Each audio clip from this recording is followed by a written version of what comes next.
What's going down, everybody? It's your boy, That Guy My High, tuning back in for another one of them reactions. This time we got one of them Mr. Ballin' bangers, you dig? Shout out to Mr. Ballin'. If y'all haven't subscribed to Mr. Ballin', y'all should check it out because his content's definitely worth watching, even without me. I'm just saying, shout out to Mr. Ballin'. Super dope.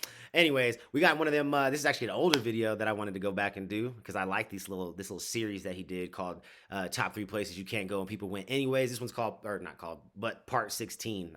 I don't know why I put a 4. 1, 6, 16.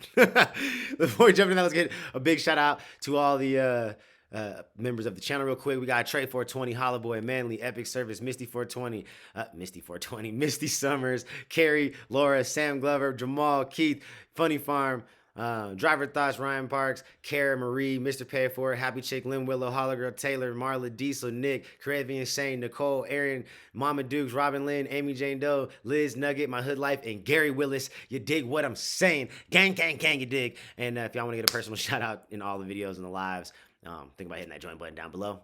And if not, just subscribe and hit the bell notification. It's free 99 and it helps your boy out tremendously. We're trying to hit 100K and get a plaque one day. You dig? All right, let's go ahead and hit this full screen and jump into this video, man.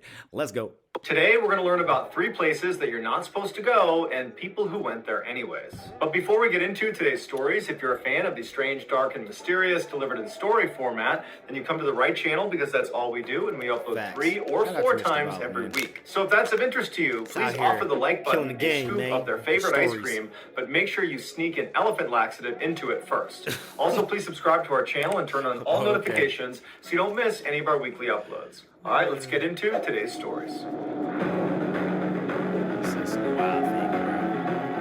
He says some wild things. Number 3, Runaway. On December 20th, 2019, 14-year-old Harley Dilly was on his way to school. It was the last day before vacation, and he was furious with his parents. The night before, he had gotten into a huge fight with them, and as punishment, they had confiscated his phone. That afternoon, Harley did not come home. So his parents called the school to say, hey, have you seen our son? And they said, well, we know he was here today, but we don't know where he went after that. So the parents called some of Harley's friends, and none of his friends had seen him after school. His parents were worried, but they had seen this kind of behavior before. When Harley got really mad, he had a history of running away from the house and staying out overnight. He usually crashed with some friend, and they would cover for him, or sometimes he would even sleep in abandoned buildings. And so that day, the police were not called.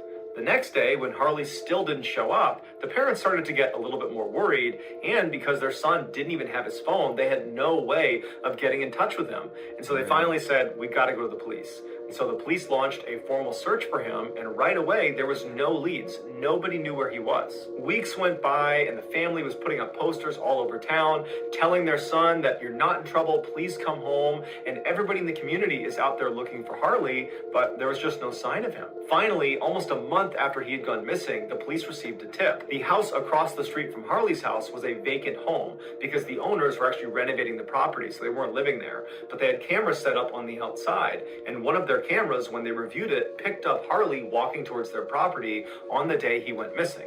And so the police show up at this property, the owners show up, they give them the key, the police go inside, they're yelling for Harley, they check all the doors and all the windows, and everything is locked, there's no sign of a break-in. They go upstairs, and in one of the bedrooms, they see there's a jacket lying on the ground, and it would turn out to be Harley's. It was the same one he had on when he went missing.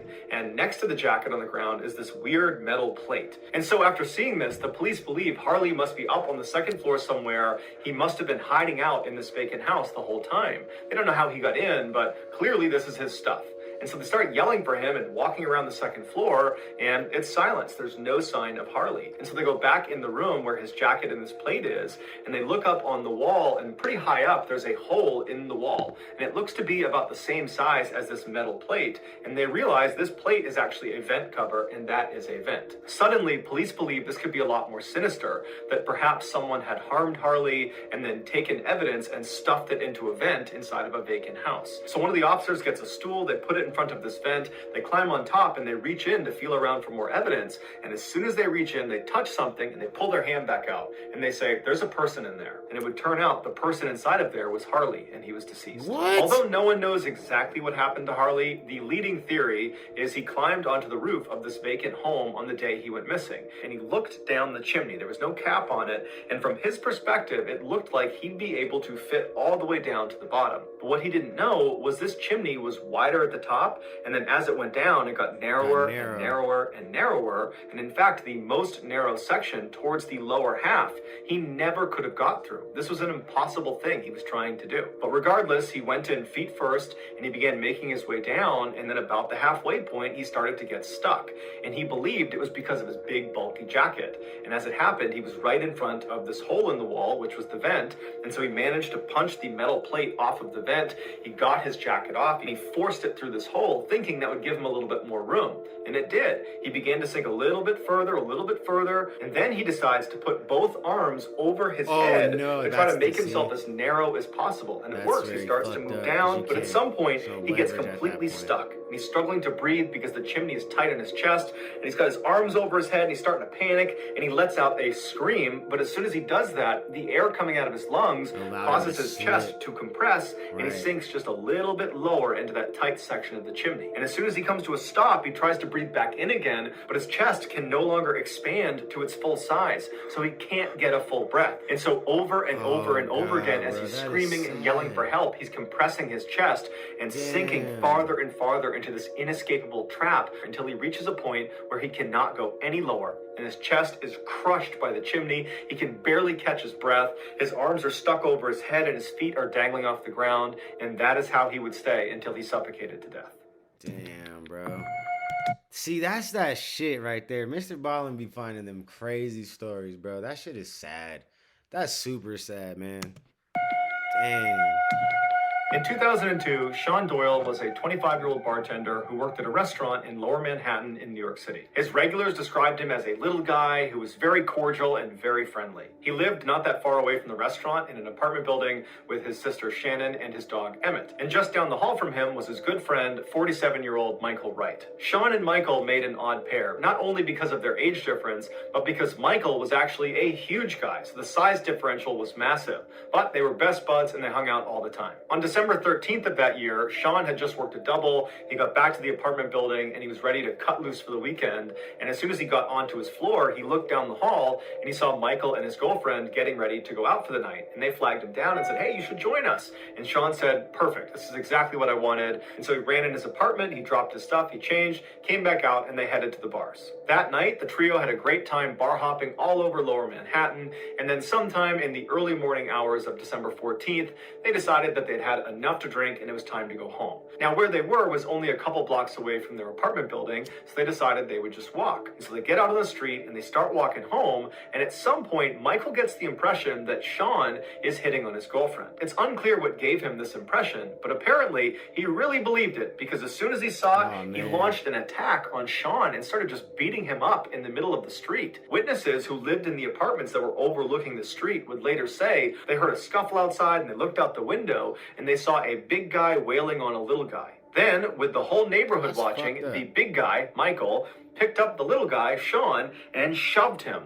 And Sean flew backwards and he ran into this plastic chimney that was over this manhole. It was there to let steam escape and also to make sure nobody went in the manhole. But when Sean rammed into it, it toppled over, exposing the manhole, and Sean fell 18 feet to the bottom of it. As soon as he landed, witnesses would say they heard a blood-curdling scream. It would turn out the hole he had fallen into was filled with boiling water and scalding steam because of a nearby steam main leak. When police and paramedics arrived, they heard Sean screaming from the hole, and so they ran over and they get to the edge of the hole and they try to look down to get a look at Sean, but they're hit with the steam and it's so hot, so to back up. And finally the steam clears and they get a look at Sean, and he's just standing in the middle of this hole up to his waist in water. He's obviously in excruciating pain, and he's just reaching up for them, his back is arched, and he's pleading with them to get him out of this hole. They turned off the steam main and they tried to lower something down to him to try to pull him out, but his body was starting to shut down and he couldn't grab on. So they considered sending a person down to try to put a harness on him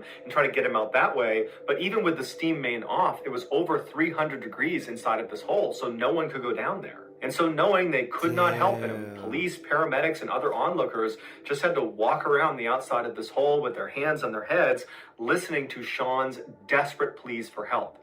And finally, after 10 minutes of agony, it went quiet. It would take 4 more hours for that hole to cool off enough that they could send someone down to retrieve his body. Judy Melinek, the famous New York medical examiner who did Sean's autopsy, wrote in her book, Working Stiff, that Sean's death was the worst one she'd ever seen in her entire career. His fight with Michael and his fall into the hole did not contribute to his death. His actual cause of death was being steamed alive.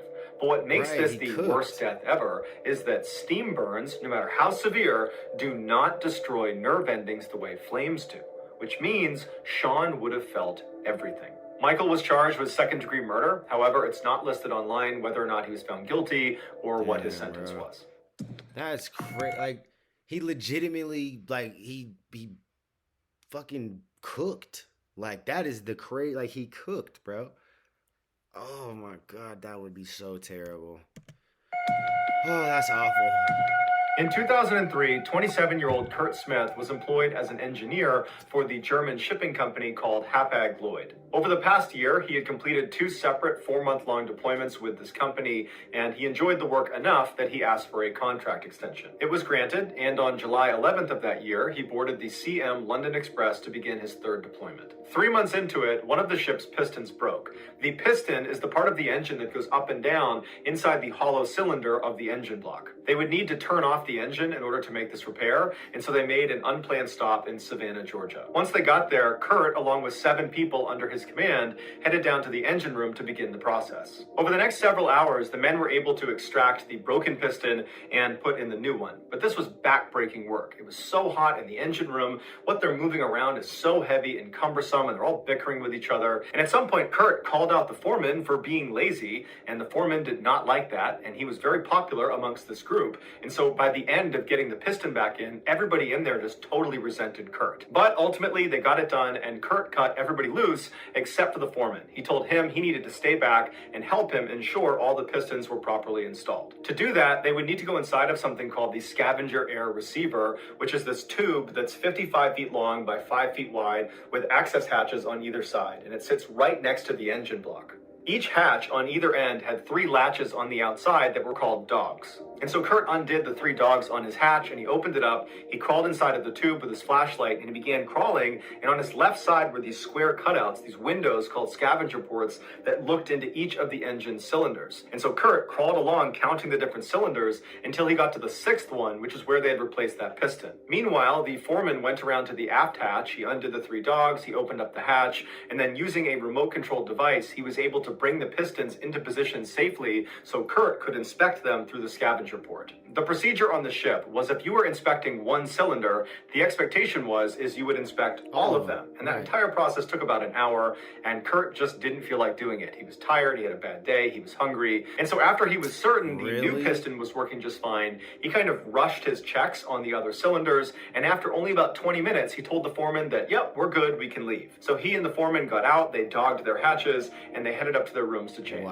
Their captain had been told they had to leave port no later than 9:30 that night because a huge tanker was coming in and there'd be no space for them. But at 8 p.m., as everyone is running around prepping the ship, somebody noticed Kurt was not at his workstation. The chief engineer called down to the engine room to ask anyone down there if they had seen Kurt, but nobody had. So a sailor was sent down to Kurt's cabin to see if he was in there, but he wasn't. At this point, because they only had about an hour until they were departing, they had to find Kurt. So they sounded the alarm on their ship, which was a little bit premature, but they figured, let's get everybody involved and just find Kurt. And so everybody stopped what they were doing and began searching the ship. During the search, a sailor was down near the scavenger air recovery space, and he noticed on the forward hatch there was a little piece of rag poking out of the top right corner of the forward hatch, and the lower 2 dogs were not set. He knew they were having issues getting a good seal on this particular hatch because there was a divot in one of the O-rings. And so he figured someone must have put a rag right over that divot to try to help seal this hatch, and they just forgot to shut the 2 lower dogs. Now, it did cross this sailor's mind that Kurt could have gotten inside of the scavenger scavenger air recovery space and then somehow got locked inside. And so he did want to investigate. However, there was a very strict policy about who was allowed to actually open up these scavenger air recovery hatches. And it wasn't the sailor. It was only the foreman, the chief engineer, and Kurt. So the sailor decided to play it safe and just close the lower two dogs, and then told his superior that there was this weird rag poking out of the forward hatch and that someone should go down there and open it up and see if Kurt's inside. And so his superior went and told the chief engineer. And so as the chief engineer is making his way down to check on this strange rag situation, the foreman completely independently had gone around to the back of the scavenger unit to the aft hatch, so not the one with the rag poking out of it, and he unlocked the three dogs. He opened the hatch, he looked inside and shined his light, didn't see anyone, shut the hatch, locked all three dogs, and then began to walk away right as the chief engineer came down and saw him.